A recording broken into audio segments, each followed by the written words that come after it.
Coisas que acometem o útero e são insignificantes, como mioma, fibroma. Bom, o segundo momento que eu quero chamar a atenção está na página 115, o que é ser livre, né? Voltando àquele assunto, né? Aquele tema de que a liberdade pode ser vivida de várias maneiras, né? O Jacques acha que é possível no casamento, o, o Brunet acha que o mais adequado é na luta revolucionária. Bom, o Mathieu está com um problema imediato, ele precisa de um aborto. É interessante que fazer o aborto, seja clandestino, bom, atualmente na França o Estado custeia tudo isso, etc. Mas o aborto clandestino tem um custo, como ocorre no Brasil, né?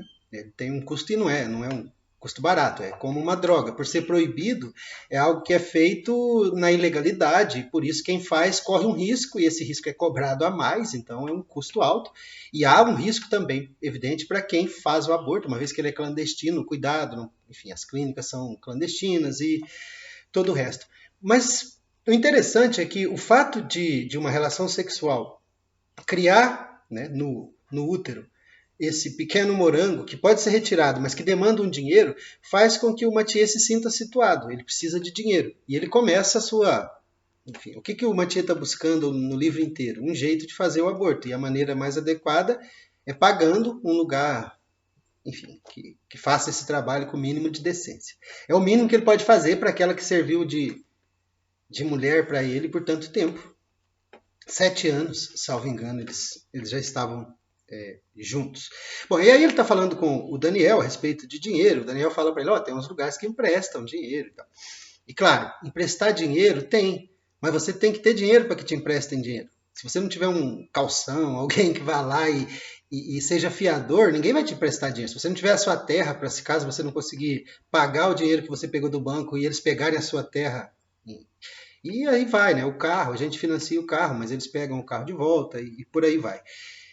Bom, depois que o Daniel diz a ele que, bom, então tem gente que empresta dinheiro e cobra juros e tal, página 115, Mathieu calou-se, meditava.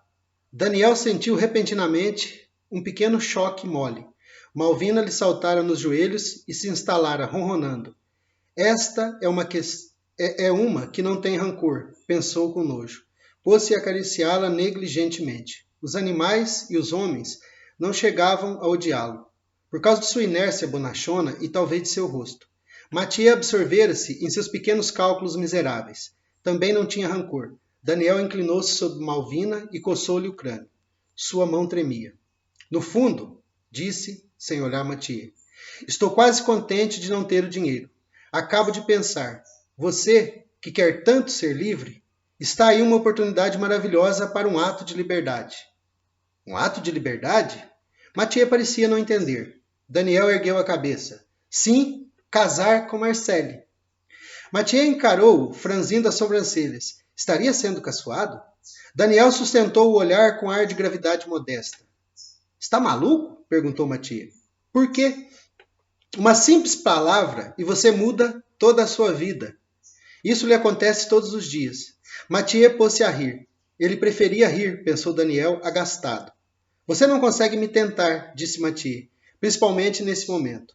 Pois é, mas precisamente, continuou Daniel, com o mesmo tom de displicência. Deve ser muito divertido fazer propositadamente o contrário do que se quer. A gente se transforma. Bom, aí continua o texto, mas interessa, sobretudo, o ato de liberdade de casar-se. Bom, pensemos a imagem clássica do casamento, a noiva, né? O pai que conduz a noiva ao altar, né? Toda aquela cerimônia, o vestido e etc. Toda a pompa e circunstância de um casamento, mas todo ele está baseado num sim, né? Há uma proposta pública. O casamento não é feito por Deus, é feito como promessa não para Deus, mas promessa de um para o outro, né? Pelo menos essa é a ideia do casamento em geral, o casamento católico. E eles trocam alianças, mas essa aliança é a afirmação desse sim.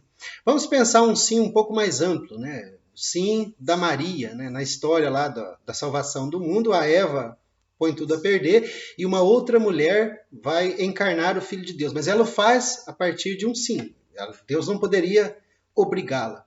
A mesma coisa se trata dos atos livres.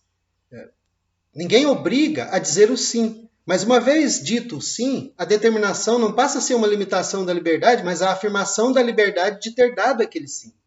E isso, se o casamento é monogâmico, exige a tal da fidelidade, significa dizer não a todas as outras por todo o tempo que aquele sim for afirmado. Parece muito restritivo, mas é uma restrição baseada num ato livre.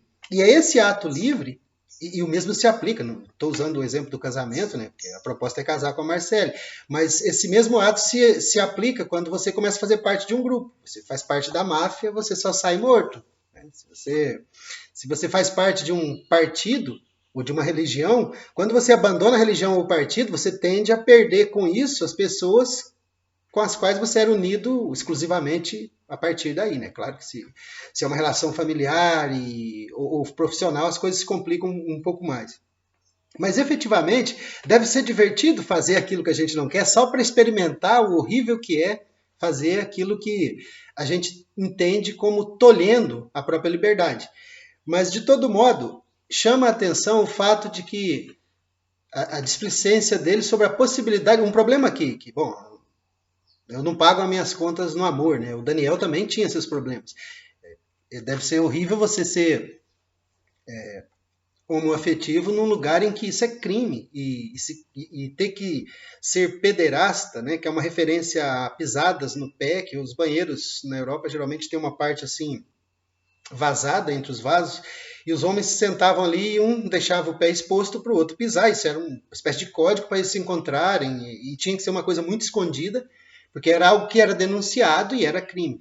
Então, ele também tem esses problemas, mas ele diz, né, com uma certa displicência ao Mathieu, sabe? E o problema é seu, quer dizer, o assumir-se exigia passar por essa dificuldade de ter sido irresponsável a ponto de permitir que uma gravidez acontecesse e, ao mesmo tempo, não ser capaz de ter as condições. Então, por que não faz algo diferente?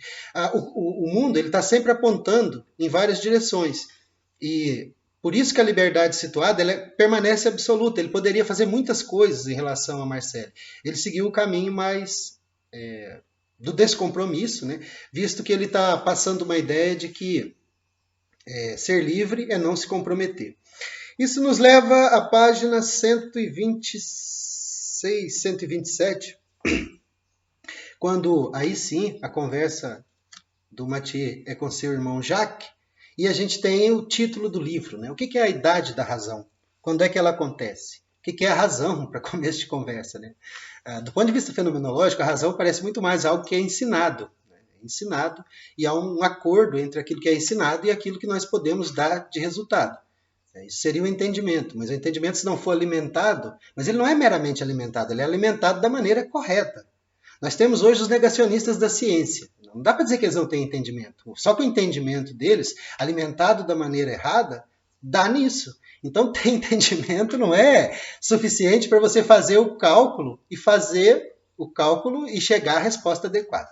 Bom, mas independente disso, na página 126, a gente tem de novo essa mesma estrutura. Você é livre acima, você poderia ser livre de outras maneiras. O que isso mostra, efetivamente, é que mesmo para haver uma proposição de liberdade, é necessário que haja projeto. Em vista de um projeto, é o projeto dele de permanecer, Mathieu, de permanecer professor, que tem relações sexuais com uma aluna de maneira irresponsável que ele está querendo manter.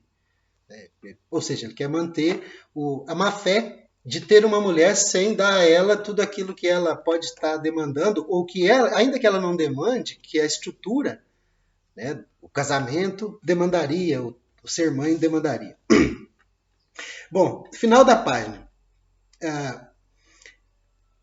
Imagino... Bom, aqui eu estou pegando no meio do assunto, mas nunca falou tanto, pensou Mathieu. É um revide.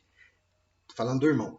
Devia sair batendo a porta, mas Mathieu sabia que ficaria até o fim. Sentia um desejo combativo e maldoso de conhecer a opinião do irmão. Para mim, disse. Por que diz que não deve ser um sacrifício para mim? Porque com isso você ganha a comodidade, uma aparência de liberdade. Tem todas as vantagens do casamento e se aproveita dos seus princípios para recusar os inconvenientes. Exatamente, ele tem o sexo e não tem, né, os períodos de menstruação e de TPM, por exemplo. Recusa regularizar a situação, o que é muito fácil e cômodo, pois se alguém sofre, não é você. Marcele partilha minhas ideias acerca do casamento. Bom, então você acha alguém, né, que... Disse Mathieu arrogante. Ouvia-se pronunciando cada palavra e se achava profundamente desagradável. Oh, disse Jacques, se não as partilhasse, o orgulho a impediria de confessá-lo. Sabe o que não entendo? Você, tão disposto sempre a profligar uma injustiça, você mantém essa mulher numa posição humilhante há anos, pelo mero prazer de afirmar para si mesmo que está de acordo com seus princípios. Se ainda fosse verdade, se você realmente subordinasse sua vida às suas ideias. Mas eu repito, você está casado, tem um apartamento agradável, recebe bons vencimentos em dia certo, não tem nenhuma inquietação quanto ao futuro, já que o Estado lhe garante uma aposentadoria, meio a condição do professor concursado, e gosta dessa vida calma, regrada, uma vida de funcionário. Escuta, disse Mathieu, há um mal-entendido entre nós. Pouco me importa ser ou não burguês. O que quero apenas, acabou a frase entre os dentes, é conservar minha liberdade. Eu imaginava, disse Jacques, que a liberdade consistia em olhar de frente situações em que a gente se meteu voluntariamente e aceitar todas as responsabilidades. A voz aqui, né, desse Jacques, desse irmão, é a do próprio Sartre, né? Quase a teoria, a doutrina existencialista. Não é por certo a sua opinião. Você condena a sociedade capitalista e, entretanto, é funcionário nessa sociedade. A condição do professor marxista, ou enfim. Proclama uma simpatia de princípio anarquista, de princípio pelos comunistas, mas tem cuidado em não se comprometer. Eu me comprometo naquilo que eu posso falar impunemente aqui na universidade, mas comprometer-se na rua. Nunca votou. Não participa. É a condição do Sartre, que também nunca participou daquilo que ele fala, né, que é assinar um cheque em branco para o Estado tomar decisões em seu nome e te colocar em roubadas, talvez em guerras, enfim, em querelas a respeito da ciência ou da vacina e assim por diante. Eu continuo, não é por certo sua opinião. Você condena a sociedade capitalista e a funcionar nessa sociedade. Proclama simpatia pelos comunistas, mas não se compromete. Nunca votou, despreza a classe burguesa e, no entanto, é um burguês, filho e irmão de burgueses, e vive como um burguês. Mathieu fez um gesto, mas Jacques não se deixou interromper. No entanto, você está na idade da razão, meu pobre. Meu pobre Mathieu, disse com uma piedade ralhadora. Mas isso você também esconde. Quer fazer-se de mais moço. Aliás, talvez seja injusto. Talvez não tenha ainda a idade da razão. É uma idade moral, a que eu talvez tenha chegado antes de você. O que é a idade da razão? Quando é que nós estamos aptos a fazer o julgamento certo? Parece que o casamento e o ter filhos, ou seja, começar a vida, como se diz coloquialmente no Brasil, esse começar a vida, que significa arrumar um emprego, montar uma casa que é sua. Se você é homem, conseguir uma mulher, não pode ser um casal, né, do mesmo sexo, tem que ser pessoas diferentes, e ter filhos. E ter um emprego, levar os filhos para a escola e tal. E aquela vida do clube, né, para as pessoas que têm que são mais abastadas, ou seja, não ir a bares, no caso dos que são menos abastados, só festa de Bíblia, festa na comunidade, festa... Enfim, essa vida, quando é que ela começa? Mas quando é efetivamente a idade da razão? Quando é que nós começamos a fazer a escolha certa? No caso da filosofia da liberdade, o que vai encaminhar isso é esse processo de libertação de cada um. E aqui o que está sendo descrito são os momentos de má fé, né, de absoluta má fé do Mathieu, em pensar-se como aquele que surfa, né, a realidade. E essa é um pouco a crítica que foi feita ao Ser e o Nada, uma crítica injusta, claro, de que se tratasse de uma filosofia de sobrevoo.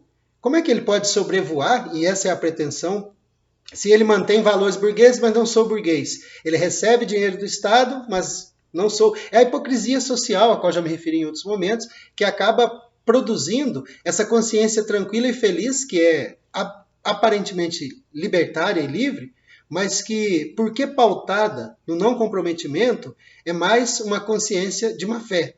uma consciência de nos sabermos responsáveis por tudo aquilo que se passa na vida de outras pessoas que sofrem, saber que a gente não apenas é responsável, mas que temos um papel na produção disso, eu participo do Estado como professor, e ao mesmo tempo nada fazer, e pensar que a liberdade, uma vez que eu a tenho, que eu posso me alimentar bem, eu moro bem, eu isso, eu aquilo, ela está preservada. E Sartre parte do princípio, que é hegeliano, né, que ou todos os homens são livres, ou nenhum jamais o será. Ou seja, para que eu seja efetivamente livre, é necessário que outras pessoas também possam gozar da liberdade que esse burguês, professor, intelectual, seja lá o que for, pensa para si mesmo. A liberdade de trabalhar com qualidade, a liberdade de estudar seus filhos, de ter um plano de saúde, etc. Enquanto isso não for generalizado, a gente vai sempre viver numa situação em que a hipocrisia social ou a má-fé individual falam muito mais alto do que o que Sartre entende por liberdade.